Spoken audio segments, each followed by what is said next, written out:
خان صاحب آپ کو کم از کم فرانسیسی بے غیرتوں کا بائیکاٹ کرنا ہوگا اور ان کو یہ بات بتلانی ہوگی مسلمان ہر چیز کو گوارا کر سکتے ہیں لیکن آمنہ کے لال کے دین کو گوارا نہیں کر سکتے۔ ختم نبوت کی جنگ ہمارے دادوں نے لڑی ہے، ہمارے آبا نے لڑی ہے، آج ہم لڑ رہے ہیں، ایک وقت آئے گا ہم دنیا سے چلے جائیں گے لیکن یہ جنگ ہمارے بیٹے بھی لڑیں گے، پوتے بھی لڑیں گے، پوتے بھی لڑیں گے، قیامت کے دن کے آ جانے تلک ختم نبوت زندہ باد کے نعرے لگتے رہیں گے اور مردائیت مرد آباد کے نعرے بھی لگتے رہیں گے۔ حکام پالا کو یہ پیغام دینا چاہتا ہوں، ایوان صدارت میں، ایوان بدارت عظما میں اور قصر شاہی میں اس بات کو پہنچا دینا چاہتا ہوں، اگر تم نے فرانس کے ساتھ بائیکاٹ نہ کیا پھر قصور کی بات نہیں، پھر لاہور کی بات نہیں، پورے پنجاب کو جگا دیا جائے گا، خیبر پختونخوا کو جگا دیا جائے گا، سندھ کو جگا دیا جائے گا، بلوچستان کو جگا دیا جائے گا اور اسلام آباد کو ہلا کر دیا جائے گا اور اسلام آباد کے ایوانوں کے پر پرچم رسالت۔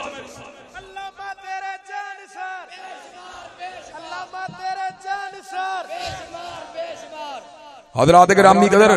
فرانس کا بائیکاٹ ہونا چاہیے کہ نہیں ہونا چاہیے؟ تجارتی اور سفارتی بائیکاٹ اس سے ہونا چاہیے کہ نہیں ہونا چاہیے؟ ان گنڈوں کے ساتھ مقاطعہ، ان گنڈوں کا ٹوٹل بائیکاٹ، یہ مجھے یہ بات بتلائیے ان سے تعلقات کا کلی انقطاع ہونا چاہیے کہ نہیں ہونا چاہیے؟ حضرات گرامی قدر مجھے یہ بات بتلائیے، اگر آپ کو اس مقصد کے حصول کے لیے اسلام آباد بلایا جائے آنے کے لیے تیار ہیں انشاءاللہ، اگر آپ کو لاہور بلایا جائے لاہور آنے کے لیے تیار ہیں انشاءاللہ، اگر آپ کو مال روڈ پہ بلایا جائے مال روڈ پہ آنے کے لیے تیار ہیں انشاءاللہ، اگر آپ کو شارع دستور پہ بلایا جائے آپ یہ کام کرنے کے لیے تیار ہیں انشاءاللہ۔ انشاءاللہ نظام مصطفیٰ کی بھی جنگ لڑتے رہیں گے، حرمت رسول اللہ کی جنگ بھی لڑتے رہیں گے اور جو بھی ظالم ہیں، جو بھی حضرت رسول اللہ کے دشمن ہیں انشاءاللہ ان کا مقابلہ کرتے رہیں گے۔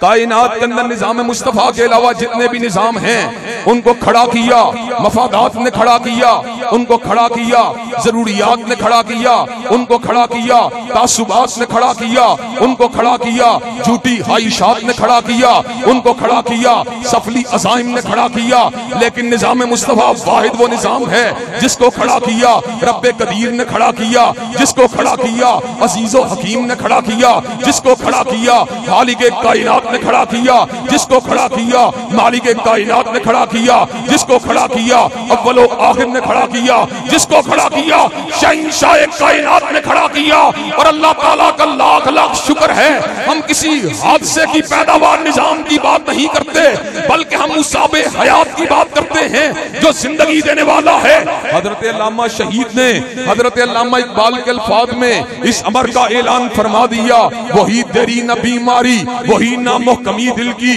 اور علاج اس کا وہی آبے نشاط انگیز ایسا کی۔ حضرات گرامی قدر گردش دورہ نے ہمیں پکار پکار کے یہ بات بتلائی ہے، جب دنیا والوں تھک کے ہار جاؤ گے، جب مشقتوں کو سہ سہ کے تھک جاؤ گے، جب ظلم کی چکی میں پس پس کر پریشان ہو جاؤ گے، جب جرائم کرتے کرتے ندامت کے اوپر آمادہ و تیار ہو جاؤ گے، تمہیں پناہ اگر ملے گی نہ جاگیرداروں کے نظام میں ملے گی، تمہیں سکون اگر ملے گا نہ سرمایہ دارانہ نظام میں ملے گا، تمہیں پناہ اگر ملے گی رب قدیر کی بارگاہ میں ملے گی اور تمہیں سکون اگر ملے گا نظام میں۔ اور ہم آج اس امر کا اعلان کرنا چاہتے ہیں اس پنڈال کے اندر جہاں پر انور شاہ کشمیری کے بیٹے بھی بیٹھے ہوئے، ثناء اللہ امرتسری کے بیٹے بھی بیٹھے ہوئے، پیر مہر علی شاہ کے بیٹے بھی بیٹھے ہوئے، انشاءاللہ جب تک ختم نبوت کا ایک فرزند بھی زندہ ہے، ختم نبوت کی چوکھٹ کے اوپر کھڑے ہو کر ختم نبوت زندہ باد کا نعرہ لگاتا رہے گا اور قادیانیت کو مردہ باد کہتا رہے گا۔